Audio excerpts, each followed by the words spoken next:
since then, we've grown and grown and grown. And last year, we served over 3,000 children in South King and in Pierce County. So our big mission is to maximize the potential of children with special needs.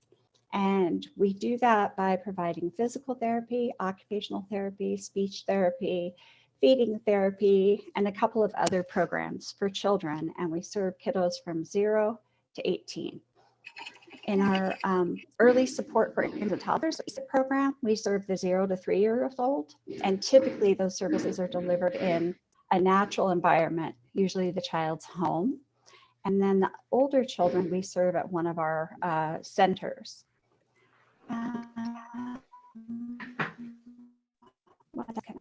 Oh, did want to say the families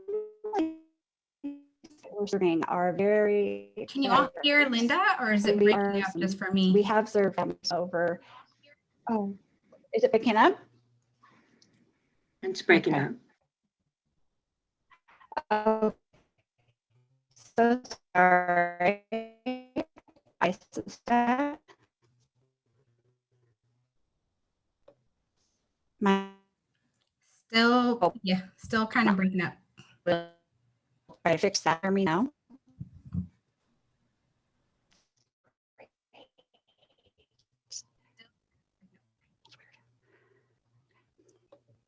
Okay, Fadima, why don't you take over? Yes, I'll we can log hear you. out and log back in. We can hear you now, Linda. For audio. Oh, where is she? Okay.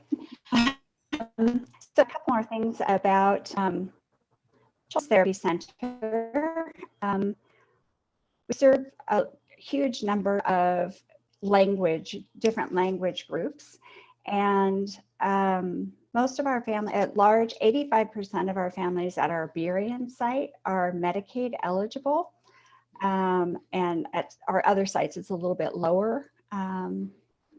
And a lot of our families are considered very low income. And one of the things I'm kind of jumping ahead, but one of the reasons we engaged in this project is that our therapists, the clinicians who actually provide services, are predominantly white, even though the rest of our staff is becoming more and more diverse. So go on. So the reason that we engaged in this project together, Fatima, can you advance that? There we go. There we go. We serve a huge number of language and cultural groups, but of our service providers, they are 98% white, 97% English speaking. We rely on interpreters, and we make very extensive use of interpreters in the home, over the telehealth, and in appointments in our center. But of course, sometimes it's hard to get an interpreter, especially in a more less frequently used language, or there's a technical difficulty, or a job gets canceled. So there's definitely times when it's difficult for us to meet with families and serve them. And there's always a risk of miscommunication about their child's condition and about the strategies that we're teaching the parents to use their child.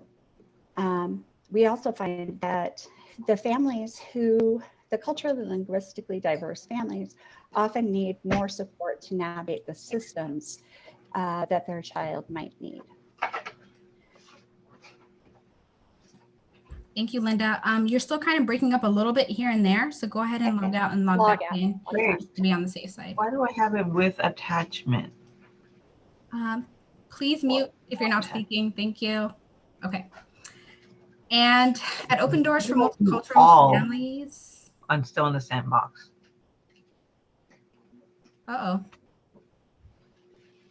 See, that says with attachment. Let me see if I can mute them. Hold on. How do you just put? Yeah, it should be all. So I don't. So the user has attachment. Yeah, but I just want them to all. Please mute yourself. Please mute. Thank you. How do you take that off? By attachment? What are you doing? I don't like it like that. Liliana, can you hear us?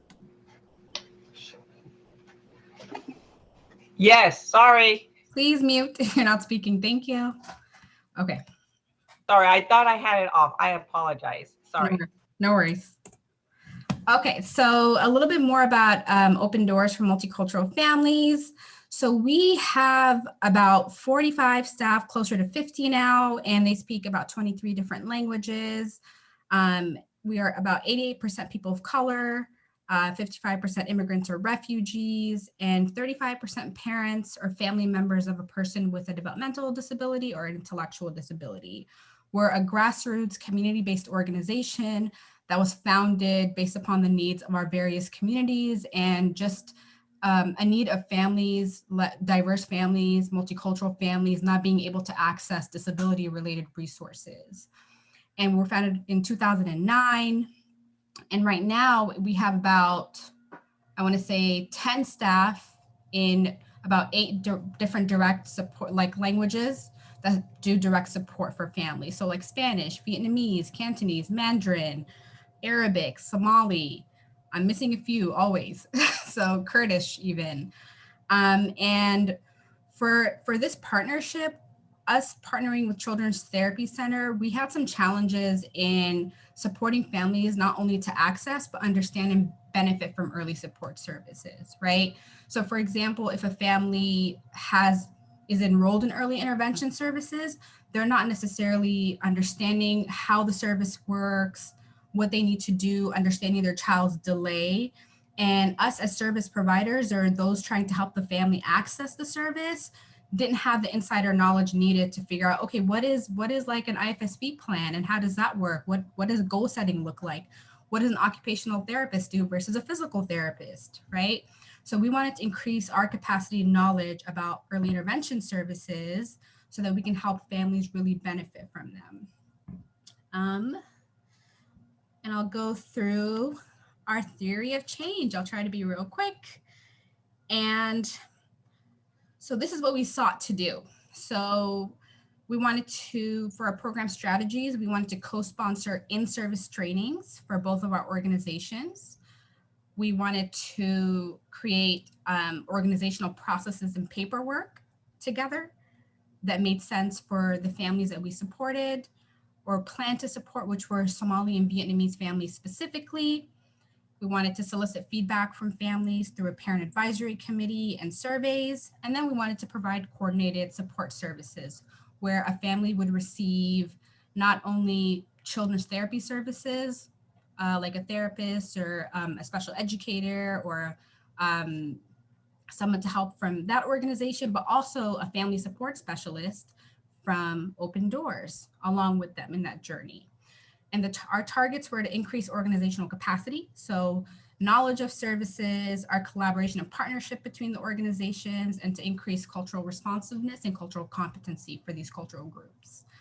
We also wanted to increase culturally and linguistically diverse parent skills and behaviors. So access and engagement with services, and then understanding how a parent might support their child with a disability, and having more opportunities for a family to provide feedback or feel comfortable in providing feedback about the services that they were getting. And the outcomes that we were hoping for is increased organizational capacity. So a solid relationship between Open Doors for Multicultural Families and Children's Therapy Center, in which we truly understood what each other's services were and how to leverage the supports that we each provide to support a family. To increase parent functioning and parent skills. And although we didn't directly measure child functioning, admit all. Okay. The hope is that as a result of increasing parent functioning, we would also increase child functioning. Go ahead and mute if you're not speaking. Thank you.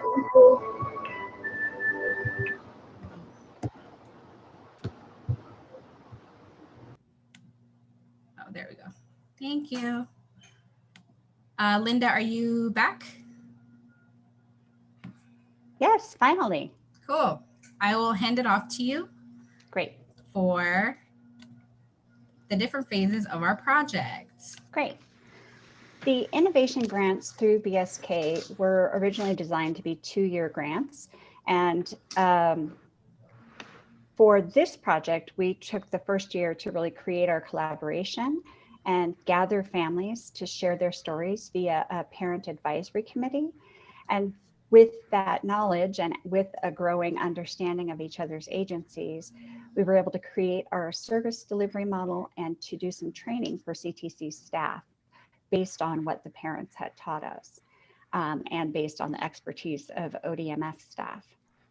So the second year we did the actual training, and we started to weave together our services by having a staff member, a family support specialist from Open Doors, join us with families who were receiving early intervention or therapy services at CTC. And our goal was humble, to serve 10 Somali and 10 Vietnamese families with children just at our Burien location. And we chose those two language groups based on the number of families we were serving at that time. The highest, the languages with the most of our current families speaking.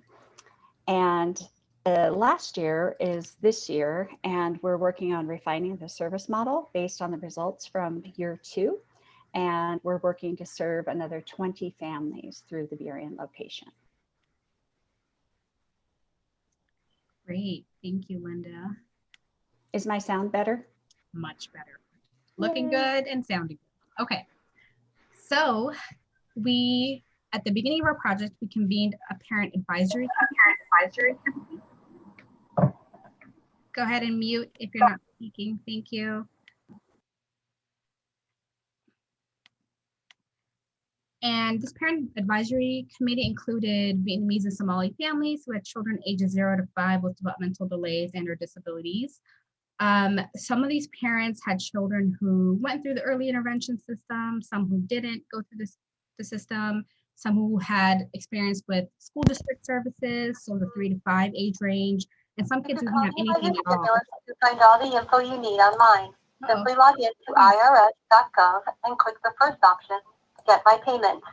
Our specialists have no additional information about stimulus payments. If you're calling about another issue related to your account, Please mute. Can the facilitator mute everyone? account number, or user ID, followed by the pound key. To report your debit card, Oh, there we go. Okay, thank you. before we connect. Please go ahead and mute if you're not speaking. Thank you. Okay. And so to get families interested in the project, we initially had 2 family nights where we invited some Vietnamese and Somali families from both of our organizations who had participated or who were from the community who had children ages 0 to 5 with developmental delays to just come together, hear about the project, share some food, have some time to connect socially, and for us to let them know, here's what we plan to do. What do you think? We'd love for you to participate in our project. And from there, we signed up families who were interested in participating. We had 3 meetings to help design and modify our program model for these families. And then we had a final meeting to kind of share back what we wanted to do and a celebration at the end. Okay. And here's kind of what we learned from the families. So here's a statement from a Vietnamese family. She says, I was a first-time mom and did not have any other child to compare my child to. I was concerned, but my pediatrician I was not concerned, but my pediatrician suspected my child might have autism. I was told by some people that children who are bilingual can have speech delays. The pediatrician referred me for a hearing test, speech evaluation, and autism evaluation. And what this really highlighted for us is that parents are really getting diverse, culturally and linguistically diverse parents are getting information from all different kind of angles. They're hearing something from their pediatrician, they're hearing something from their family and grandparents and from the community. And sometimes it's hard to sort of put all that together and make a decision about what they want to do. Here's something from a Somali parent who participated. We have been put on several wait lists. While we wait 3 months, 6 months, time goes on for your child developmentally. It is wasted. Time they can spend learning. They have to do something about the wait list. Maybe they could increase staff if there isn't enough people they have to do something. So we heard this time and time again about wait lists. And this was really hard for families because even if they wanted to access services, sometimes there were barriers systemically that didn't allow them to access services. And we'll share one more. And that was services, sorry to interrupt, Paduma. Yeah. Not just Children's Therapy Center, but trying to find pediatric therapy where the agency will accept your insurance is very difficult. And then trying to find it on a schedule that works for your family. Most families are working families, sometimes on shifts, it gets difficult. And then families are also waiting for autism evaluations, other neurodevelopmental evaluations, and then for children who are diagnosed with autism spectrum disorder, they're waiting for ABA. So lots of Linda, your connection was kind of cutting off there as well, just to let you know. But what Linda was trying to say is families were facing these wait list barriers kind of everywhere they turned, right? This is not just for Children's Therapy Center and not for early intervention specifically, but rather for clinic therapy, for getting into outpatient therapy, for getting an autism evaluation or ABA for families who wanted ABA. So we heard this a lot. And then I'll read this third statement from a Vietnamese parent. My EI agency had a therapist to do home visit with an interpreter, but it was still hard because the therapist was not from the same culture. I couldn't explain to her what was in my child's rice when I was feeding him. When I send my kids to school, it's hard to communicate with the child's teacher because of the language barrier. That's something that we saw a lot as well in the feedback that we received from families is sometimes there's cultural barriers, language barriers in which a service provider and the family might not be on the same page, whether that be a therapist or a teacher in school. Okay.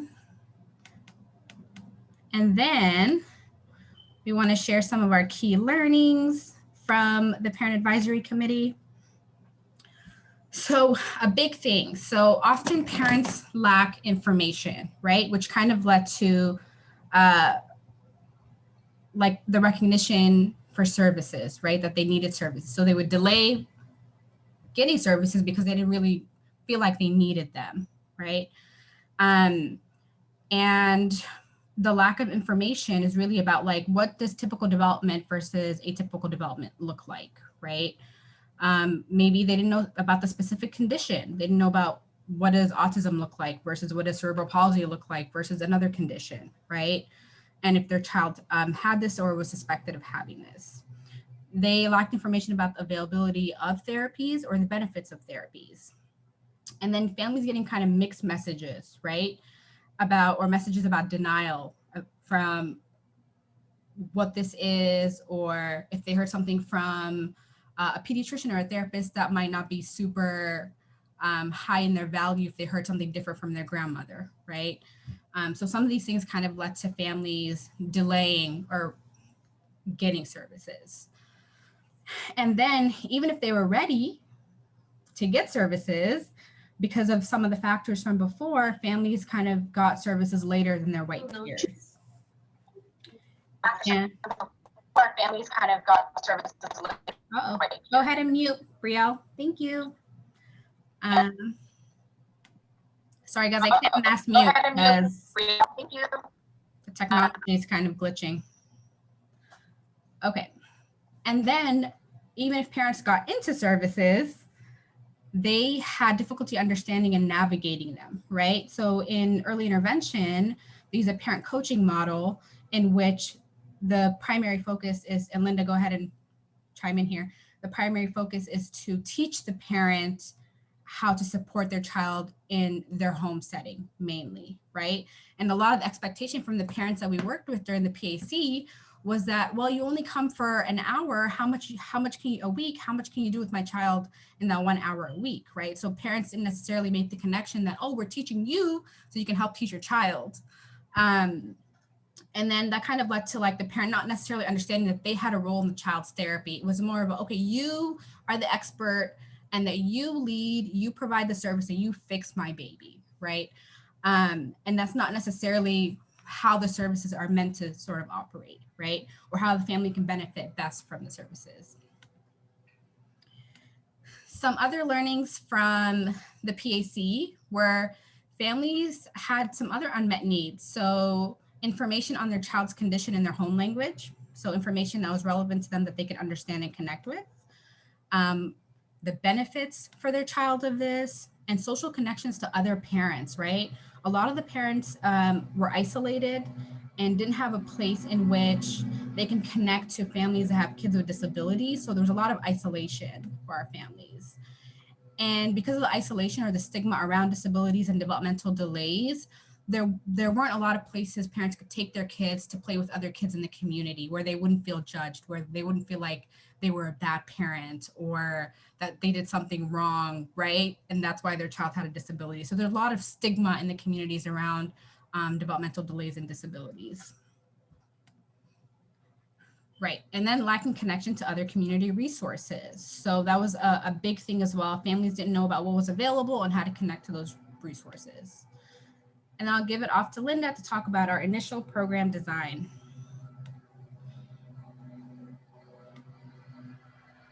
And hopefully, am I coming through a little bit better now? Yes, I hear you. Yay, okay, switch to my Wi-Fi hotspot, much better. So our initial program design was for families currently being served by our agency. We would offer them these woven together services, enroll them, and then meet with them to assess their needs. And that would be with our staff and the staff from ODMF. We also wanted to assess the provider needs. So whoever was serving that particular family, what information did they need about that cultural group or about norms around child rearing? And then how could that specific provider work well with the Open Doors Family Support Specialist? And then we would start having the family support specialist join meetings with parents' permission. So in early intervention, you may know that children get an individualized family service plan. And that's their goals that are set by the parent in cooperation with the treating therapist. So we would have the cultural navigator join those meetings to, boost understanding, to clarify things beyond the interpreter role. They were not the interpreter. And we would want them, especially in those IFSP meetings and the transition visits when children turn 3, as they might transition to the school district, which is a very complicated and foreign system to many of our parents. And we'd have regular communication between the teams about how the family was doing, what they needed, what support the staff needed from Faduma and myself. And then quarterly conversations with each team for each family to assess their learning and needs, but also to learn about the service delivery model. Was it working for families, and what were our staff learning from that? And then for new families, our plan was to introduce the woven together services to families prior to their initial visit. So family would contact us for a developmental evaluation or to initiate speech therapy. And we were trying to offer that from that very first meeting so that the family would always have the navigator present as they engaged with us. Can you click that for me? Thanks.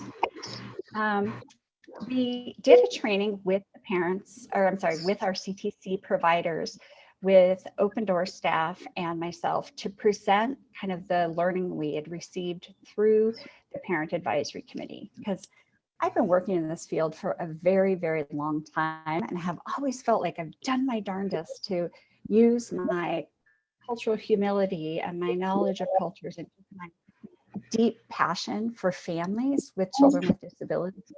And I felt like I've had effective relationships with a lot of parents from other cultures and who speak different languages.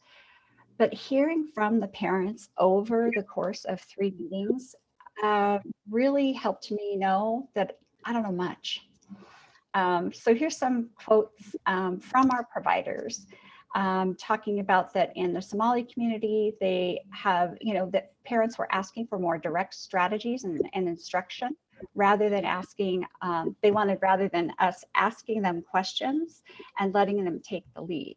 For example, when we asked the families to create goals, sometimes it seemed like they would prefer for the providers to create the goals since they're the experts. Families would literally say, "Why are you asking me?" I've noticed that sometimes causing frustration for families, or they'll say, I don't know, aren't you supposed to tell me? Another provider stated that the insights that the families had provided reinforced their own knowledge that serving families well requires careful listening, acknowledgement of their experience and wishes, and adjusting my input and expectations to meet family needs. They noticed too that the format or structure of our whole program may not necessarily be the ideal way that families want to engage with our program. So it really speaks to sort of the family culture interfacing with the culture of a large nonprofit that's actually a medical provider, with this weird model of serving families in the home and also expecting them to participate really actively if their child's getting services at our clinic. Not always a fit. Got the next slide? Thank you. Oh yeah. Then we were ready to go. In January of 2020, we were just enrolling our first families and starting to meet with them. And then on March 10th, our agency had to shift to, can you click it, Faduma? There we go. We decided to fast track enrollment with families and just, as quickly as we could, we would actually enroll over the phone with just the Open Doors staff member reaching out to the family and, collaborating and staying in close communication with our staff. But the basic needs of the families that we were serving were higher than a lot of the other sort of white, native, English-speaking families that we serve. But those families were also struggling. So I'm sure that many of you in your agencies had to pivot and figure out what families need. And so this whole program we designed and we were so excited about, it just kind of went poof. But we did help families. What Open Doors helped us with very significantly was getting over the hump of those basic needs so that families could even think about participating in services, and then helped us, we got them equipment and did some training, but it really helped to have their navigator be part of that process so that they could do the tech for telehealth and understand how it could benefit them. A lot of families were like, this isn't going to work. My kid's not going to sit in front of a computer. So Open Doors helped families understand that the parent coaching model really could work this way. And that, over time, kids were really excited to see their therapist on the screen. So that was super helpful and allowed us to get going, but we definitely had a lag time there. And I think at our organization, we really noticed the huge need, I cannot say, of families needing food, rent support. Many of our families lost their jobs because they're in service industries, labor industries, and they were no longer working, and they're worried about, how am I going to pay rent next month? What is my child going to eat? And for them, engaging via telehealth becomes something in the rear view if they're worried about those things. So for us, we came back together, like, what can we do to support the families at Open Doors and to support the families at CTC that are participating in this project? So we did a lot of COVID-19 emergency support for families during that year. And what was really helpful is once families felt solid and comfortable, like, okay, I know what's happening. I know where food's coming from. I know that I'm not going to get kicked out of my apartment. Then families were able to then go back and be like, okay, let me go look at this telehealth thing. Let me see if I can reconnect with the therapist that was helping my child. So it was very helpful for us to think about that as well, to pivot to what the families actually need. And I think we talk about equity a lot, and providing equitable services means, like, what's the need for the family right now? There's what I think the family needs, and there's what the families actually need and are telling us that they need, right? And I think we were able to prioritize that and re-engage families based upon that. We also had full support from BSK to do that, to do what we needed to do to support families in the early months of the COVID crisis. So now Faduma's going to tell us a case study about lovely her family that illustrates what the impact was during the COVID crisis. Yes, this is one of our first families enrolled in the program, so we absolutely adore her and we want to share her story. So Sadia arrived in the States about 2017, maybe 2016, and at the time she had a 9-month-old daughter named Faduma Lucky, who's receiving services, early intervention services through CTC around feeding concerns. And mom was living in a kind of weird housing situation at the time. And while she was receiving services, sometimes the communication between her therapist, who was giving services to the child and the family, and mom weren't on the same page. So she would decline interpreter. She would often ask for like more tangible resources from the therapist, and that's not what she was really there for. Like, how do I get diapers? And I need this and I need that. And the focus wasn't always on the therapy itself. So the therapist was a little bit confused about how to help mom. And sometimes the concerns that mom had and the concerns that her therapist had were also kind of disconnected, right? So they were just not on the same page. And when the pandemic hit, Sadia herself was at higher risk for COVID-19. So she stopped working and she lost her housing right after. They became homeless, and she was a single mom of 3 kids, including Faduma Lucky. So we had to figure out how to help her because we needed to help her child ultimately. So CTC referred this family to the Woven Together project, and she was able to get a family support specialist that speaks her language, understands her culture. And we were able to kind of walk her through the importance of therapy, where to get resources. I will keep going. And her child was also hospitalized. So we were able to kind of walk her through what she needed, right? Do you need food? Okay, let's get you some food. Do you need some rent support? Let's get you some rent support. We need to get you into a shelter. And then even when she got into the shelter, we were able to help her get supports in the shelter that met the medical needs of her child with the support of CTC, right? And ultimately, mom was able to reconnect back with therapy, and we were able to join visits with her and the therapist to see what does the dynamic look like, what's mom understanding versus not understanding. And it was very good to see that mom was back on board because she had some of her needs met. And we want to go ahead and share some clips from mom herself and from her physical therapist and from her family resources coordinator. So this is a little video about mom kind of explaining what her experience was like. It's about 4 or 5 minutes long. So go ahead and bear with us. Thank you. Actually, hold on, guys. I might have to share my audio. Give me 1 sec.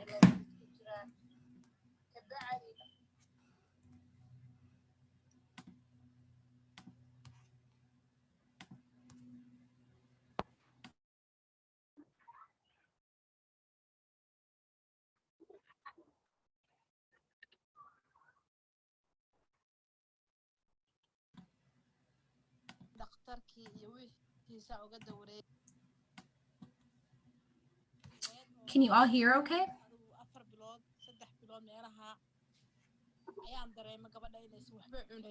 It's very quiet. And she is speaking in Somali with these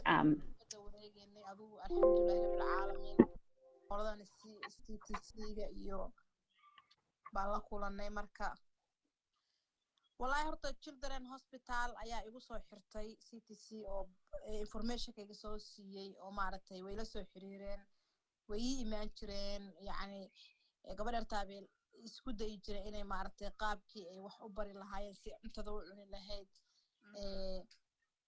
si ay maaragtay ani xataa ii dhiirigeliyaan oo maaragtay gabadh yartaa in maaragtay ay sidan iska bedeli doonto ayay maaragtay markasta niyadda ii gelin jireen oo maaragtay ma aanan ahayn keli marka ka bacdina abaaye alxamdulilah waxaa dhacday in maaragtay oo idinka open door ah adiga iyo maasha allah iyo walaashay suleeqo iyo all yani open door inay yani ayagana soo galeen meesha marka hore dhibka taagnaa wuxuu ahaa isfahanka xoogaa aad u xumaa maadaama 2 luuqadood kala nahay laakiin markii dambe maasha allah waxaa helay gabdha aan la sheekaysto la hadlo maskaxda i dejiyo anoon waxba xitaa rabin inaan iska waco yacni maskaxa ii dejiyaan ila sheekaystaan maadaama ilmo sideedaba markaa haysatid ilmo maaragtay xoogaa maaragtay cilad kasta ha noqoto maadaama aad ilmo cilad qaba aa haysatid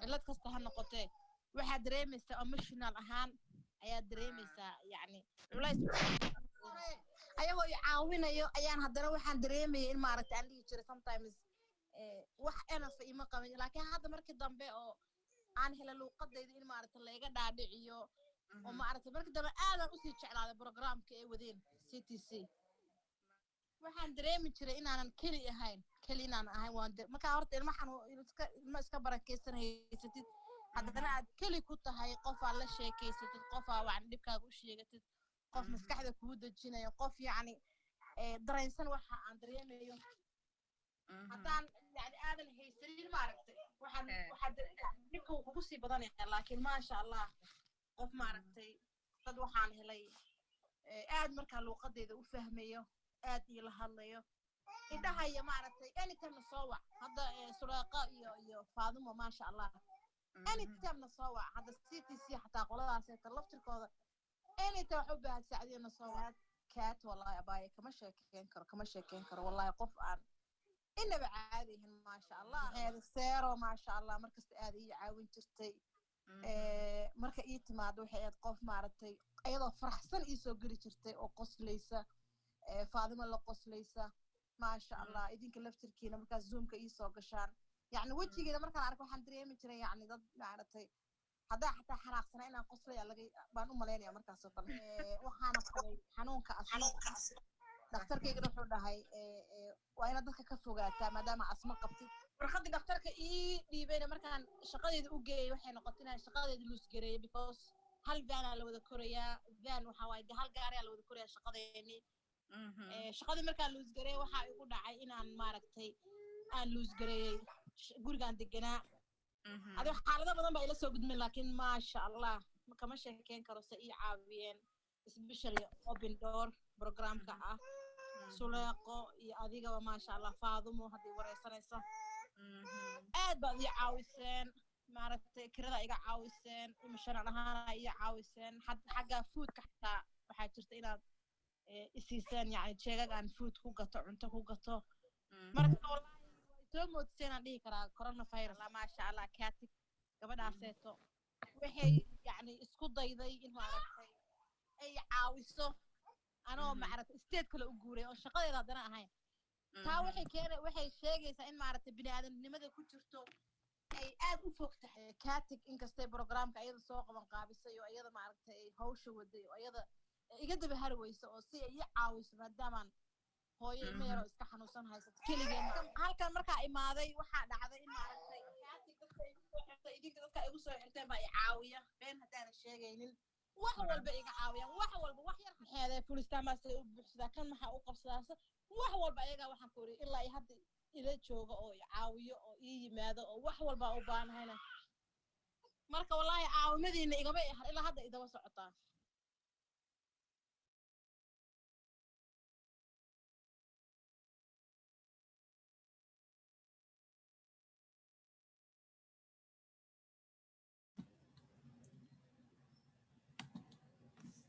Thank you all. I'll go back to the presentation. Hold on. There we go. Okay.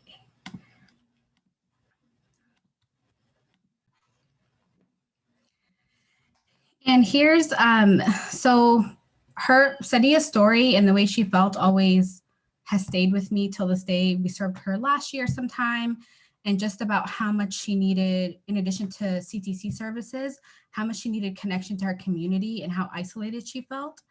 And a lot of times she would call us not to ask for a specific resource, but to just talk and tell us about how things were going, what was hard, what was going well, and just to have someone to hear her and provide some emotional support. And I think that was such a powerful piece that the family support specialist at the time could provide for Sadia. And it made all the difference in her wanting to continue with services and feel a bit calmer about the challenges she was facing.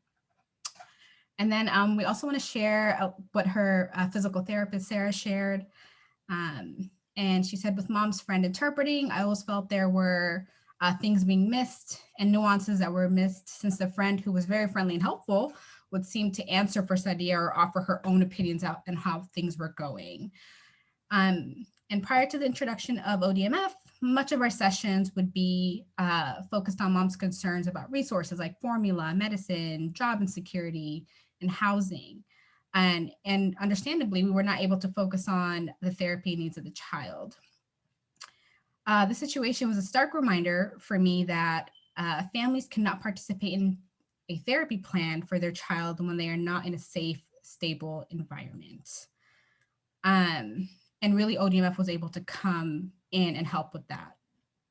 And then her family resources coordinator, who Sadia still talks about to this day, Kathy, so it definitely helped bridge a lot of gaps and difficulties that would have happened if it was only me trying to support mom with housing, because the resources Suleiko had were ones I was not aware of or did not have access to, like Islamic housing or rent assistance. And she had a lot more time to contact the families. And that I think that ODMF's work with the family built a really strong relationship and a strong sense of trust for mom for the CTC program. They helped mom trust providers in general. So, and that's a theme that we'll see kind of across today, is that us coming in to provide help as open doors and providing support in a coordinated way helped parents kind of increase their trust for their providers and understanding and engagement with the early intervention services. So ultimately, the successes were we were able to help mom get into a shelter and get some support within the shelter for what her child needed. We got her back into therapy via telehealth, which she kind of declined at the beginning. We supported her in moving to another state. And I think Linda can chime in a little bit here, is that I think that was the first time that, because of COVID, they were able to join an IFSP in a different state to make sure a family transitioned smoothly from one service to another. And and having that joint IFSP meeting was something very new and helpful for the family. So over the service period of this project, really from January 2020 up to now, we were able to offer services to 34 families, including 6 families that served on our parent advisory committee. 15 of those families declined, and they were mainly Vietnamese families, some Somali. 19 families participated. We were able to provide training for 28 of Children's Therapy Center staff and 4 open door staff. And then up to now, 17 providers have served enrolled families with the support of Open Doors. And for the how well did we do it, 6 families with children 0 to 3 in early intervention reconnected with telehealth during the pandemic. 14 families received some sort of COVID-19 support, whether that's food, rent, or cash assistance. And then 8 families received transition supports to the school district. So this piece was really big. So for our project, the BSK Innovation Fund, we measure things on by like, how much did we do, how well did we do it, and is anyone better off long term? So we just wanted to share some of the stats around the services we've provided up to date and how that went.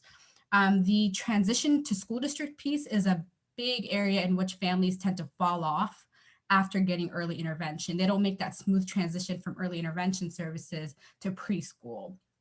And there's a lot of families who just end up sitting at home, or their kids are at home after early intervention is over, and they don't get back into school until like age 5 or later. And I'll hand it to Linda to talk about the challenges of collaboration. One of the goals of the project was creating a collaboration between Open Doors and CTC. And what we learned along the way is that obviously the culture of a large, mature nonprofit who is a medical provider is a really different culture than the grassroots younger organization of Open Doors. So the way, how quickly things were able to get done for them, on a dime. For us, took forever. We had HIPAA constraints that they did not have. Technology drove us nuts in a million ways, trying to find a platform where we could share confidential information and documents reliably. And yeah, so we had some complications. Fatima, can you flip?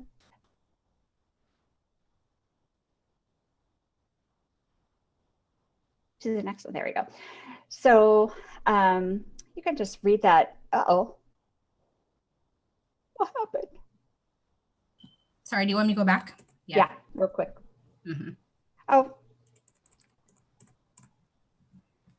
We only have like 4 minutes left, so questions are going to get cut off. But I'd be happy to have a conversation with anyone who wants to email me about this. It was an interesting learning aspect of this, and taught us some ways that we might be able to infuse cultural navigation into early intervention services in the future. You can go past that. So we learned several things. We learned that formal structures and paperwork processes were not very helpful. Fatima's relationship with me and the relationship with their staff and our staff was really the most important. Getting families those basic needs was critical. And we did find that Vietnamese families had, I think, less need, and they had more confidence in their ability to navigate systems, and very private as well. So we had a much stronger response from the Somali families than we did from the Vietnamese families. We were also able to validate our theory of change, which was that kind of step-by-step. If we do this, then we will get the results that we wanted. So families were more relaxed with service providers, more able to advocate, and the providers felt, again, that just the whole relationship was easier. I go to the next one. So I'm going to play, or Fatima's going to play a little clip for you. And this is from a conversation we had just last week, a learning conversation with the CTC staff and the Open Door staff about their participation in the project. And I thought this was a great example. Let me know if you're able to hear the audio okay once I start it.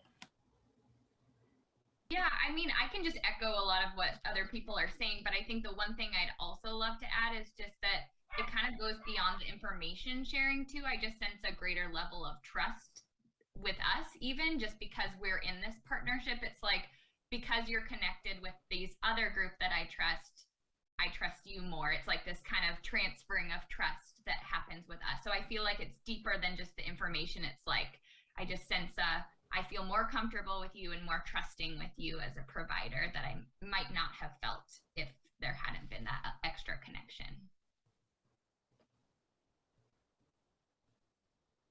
Did that come through okay for everyone, Linda?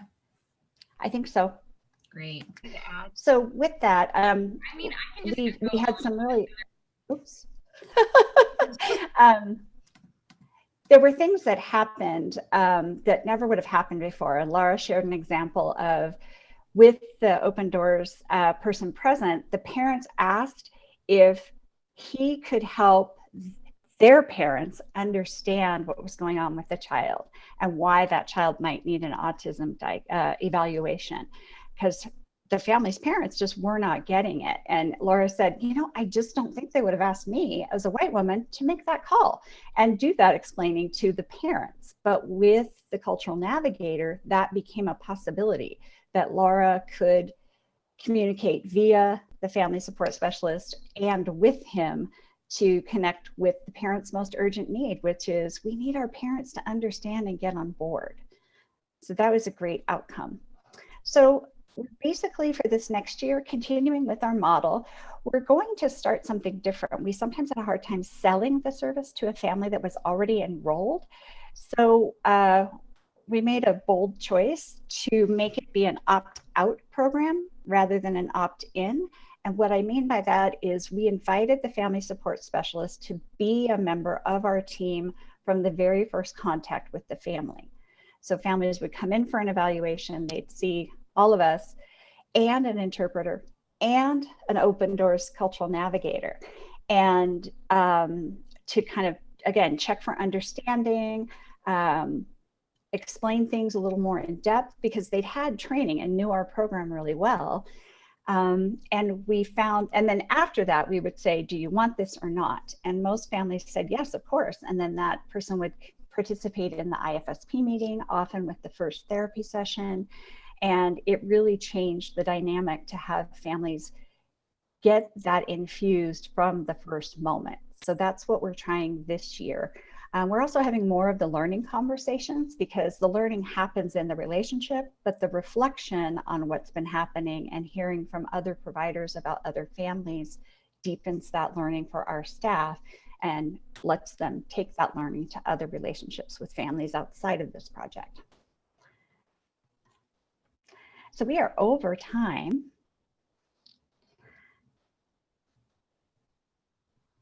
And do we have time for a couple questions, or do we need to surrender the space? I think the space is ours. We don't have to surrender. Whoever wants to stay and ask questions, please go ahead. But we also know that people are going to other sessions today, so that's also okay. There's a great question here from Alyssa. Hope I said that right, about what the challenges and barriers are to recruiting and hiring therapists that look and speak more like the families. This is a great question, and it frustrates me to no end. To become a physical therapist, one now has to get a doctorate degree. And I don't know about you, but when I was growing up, I had no idea that physical therapists exist. Like the notion of being in any aspect of healthcare didn't dawn on me because nobody around me was doing that. I was from a very working class family. So the length of time of study, the knowledge about the field, and the cost of the education, all of those things lead to these programs, these training programs for physical therapists, speech therapists, and occupational therapists to be much more accessible to white students than to students of color. And there are efforts within each of the associations nationally. So the National Speech Therapy Group is working with colleges and how can we make these entry into this field of study more accessible? How can we make it more affordable? Because we've had occupational therapists have to leave our agency because their student loan debt was so high, they had to work another job. And they went to places like hospitals where they might get a higher salary because working in pediatric therapy and working for a nonprofit doesn't pay as well. So that's some of the reason that we don't see very many providers of color. I will say that we have increased. We do have several providers who are Spanish speaking. We have FRCs who are Spanish and Somali speaking, but it's still a real challenge nationwide. Same with special education teachers, which we also use on our staff.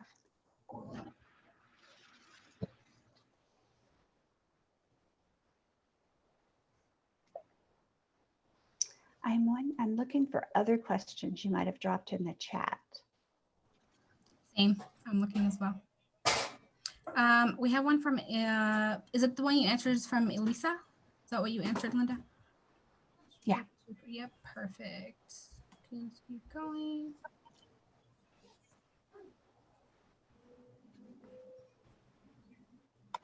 I don't see too many. If you had a question from earlier and you're still here, feel free to go ahead and drop it back in the chat.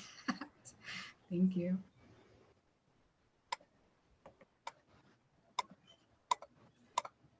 If not, thank you so much for attending. We apologize for all the tech glitches. Zoom could not catch up with about 80 people. It was a little too much for the platform. So we want to thank you so much for attending, and feel free to send us an email. I'll drop my email if you have any questions as well in the chat. And Linda, you do the same. Yep. And when things are back to normal, if anybody is interested in learning more about Children's Therapy Center or touring one of our sites, we would love to share more with the community about what it is that we do and what the challenges, as well as the strengths of the families that we serve. I'm really glad you got to hear from Saadia. She's pretty amazing.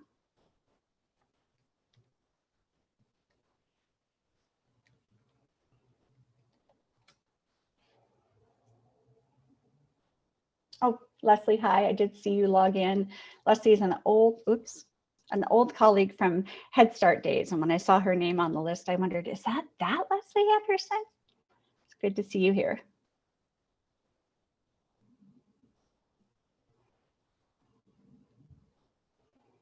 I'd also encourage anyone, if they have questions about setting up collaboration between two very, very different agencies, I think that Faduma and I would love to share with you some of the differences. Some stuff was super, super complicated on my end, and Open Doors is just more nimble, and we got stuff done like that.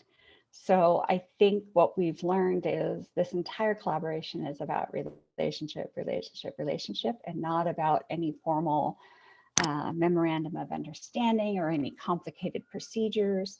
And that was really great learning for me, but I also think for our organization to think about how do we engage with culturally and linguistically diverse communities, and how do we make that work in a way that is helpful for them, and not having them kind of work on this kind of white mainstream framework.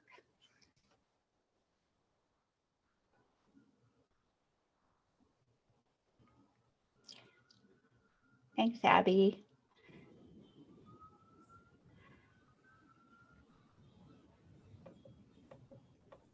So again, yeah, it doesn't look like there's any more questions. So we'll probably go ahead and close the room. And we've shared our emails in the chat. So thank you so much again. Have a great day, everybody. Thanks, everyone. Bye-bye.